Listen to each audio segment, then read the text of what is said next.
Welcome to Homebrew EDH, where I take you through my personal command decks, how they work, and how they win. This is episode 10, and this episode is Daretti, Scrap Savant.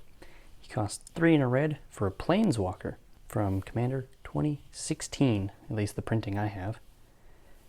For a 3 loyalty Planeswalker, his +2 reads discard up to 2 cards, then draw that many cards. His -2 reads sacrifice an artifact. If you do, return target artifact card from your graveyard to the battlefield. And his ultimate at -10 reads you get an emblem with whenever an artifact is put into your graveyard from the battlefield, return that card to the battlefield at the beginning of the next end step. This, obviously, is an artifact-themed deck that relies on recursion and discard shenanigans to machine gun down our opponents and win the game. With that, let's get into it. We're going to start with just some pure value cards in the deck. Cards like Liquid Metal Torque that can add a colorless or turn non-land permanents into artifacts. We have Trading Post, which is all kinds of value. It's got four modes. You can pay 1 and tap each time and do something different. Discard a card, we gain 4 life. We can pay a life, put a 0/1 white goat creature token onto the battlefield. Sacrifice a creature, return target artifact from your graveyard to our hand, or sacrifice an artifact and draw a card. We've got Firebrand Archer, which is 1 in a red for a 2/1 human archer. Whenever we cast a non-creature spell, it deals 1 damage to each opponent. This deck is full of non-creature spells, mostly artifacts. Implement of Combustion, 1-mana artifact. We can pay a red, sacrifice it, deals 1 damage to target player, and when it's put into the graveyard, we draw a card. Oracle's Vault, which I thought was a neat rare that I opened from a bulk pack of stuff some time ago. We can pay 2, tap it, exile the top card of our library. Until end of turn, we may play that card and put a brick counter on Oracle's Vault. Or we can tap it, exile the top card of our library. Until end of turn, we can play it without paying its mana cost, but we can only activate this ability if there are 3 or more brick counters on it. Other value cards are Goblin Engineer, 1 in a red for a 1/2 Goblin Artificer. When it enters the battlefield, may search our library for an artifact card, put it into our graveyard, and then shuffle our library. He also has a ability that is pay a red, tap it, sacrifice an artifact, return target artifact card with converted mana cost 3 or less from our graveyard to the battlefield. So lots of graveyard shenanigans, recursion, artifact nonsense. We also have Blinkmoth Urn, which is a 5-mana artifact at the beginning of each player's pre-combat main phase. If Blinkmoth Urn is untapped, that player adds colorless for each artifact they control. For us, a lot. We've also got a crazy card, Pyxis of Pandemonium, a 1-mana artifact. We can tap it, each player exiles the top card of his or her library face down, or we can pay 7, tap it, sacrifice it. Each player turns face up all cards he or she owns exiled with Pyxis of Pandemonium, then puts all permanent cards among them onto the battlefield. And Whims of Fate for more randomness. It's 5 in a red for a sorcery that reads, starting with you, each player separates all permanents, yes, this includes lands, he or she controls into 3 piles.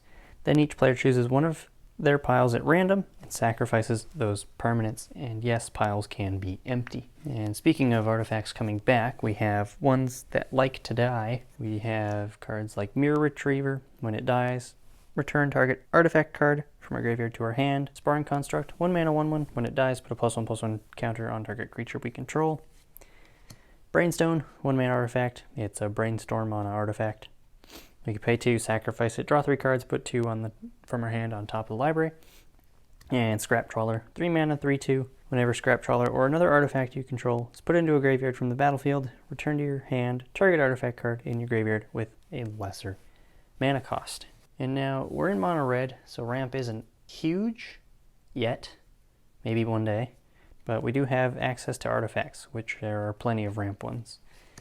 We have Palladium Mirror, Commander Sphere, Soul Ring, Traveler's Amulet, Cathodian, and Replicating Ring as some. We've got a couple of miniature synergy type deals in this deck, one of which is Graveyard type synergy, and the other one is Discard.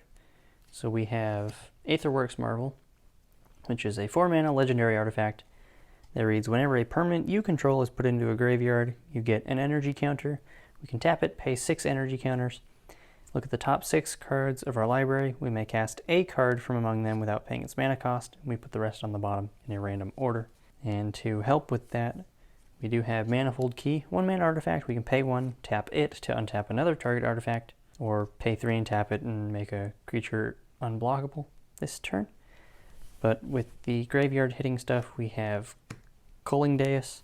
2 mana artifact, tap it, sacrifice a creature, put a charge counter on it, or we can pay 1, sacrifice Culling Dais, draw a card for each charge counter on it. And then we have Perilous Mirror, which is a 2 mana 1/1. When it dies, deals 2 damage to any target. Now there's a little bit of a weird thing that works here. You can tap this, sacrifice the mirror, put it into the graveyard, which puts a counter here. Then you can pay 1, tap this to untap this to do it again. Bam, there's already 2 counters on either one. Do that a couple times a turn, and you just get a lot of value out of it. And last but not least is the discard synergy. We do have a couple of good cards for that. We have Glinthorn Buccaneer, which is 1 red for a 2/4 with haste. Whenever you discard a card, it deals 1 damage to each opponent. And we also have Bag of Holding, which is 1 mana for an artifact. Whenever you discard a card, exile that card from your graveyard. You can pay 2, tap it to draw a card, then discard, or pay 4, sacrifice the bag, return all cards exiled with Bag of Holding to their owner's hand. And then we have Dragon Mage, which is a Wheel of Fortune effect on a big stick. Is a 7 mana 5/5. Whenever it deals combat damage to a player, each player discards their hand and draws 7. And we have Flame of Keld, which is a 1 and a red for a saga. The first chapter reads, discard your hand. Second chapter is draw 2 cards. Third chapter doesn't really matter in this deck. If a red source that you control would deal damage to a permanent or player this turn, it deals that much damage plus 2 to that permanent or player instead. Hope you guys enjoyed this episode. If you did, go ahead and leave a like. Subscribe if you want to see more like this. The deck list, as always, will be in the description. And if you have suggestions, go ahead and leave a comment. Let me know what else I should build. And I will see you guys next time.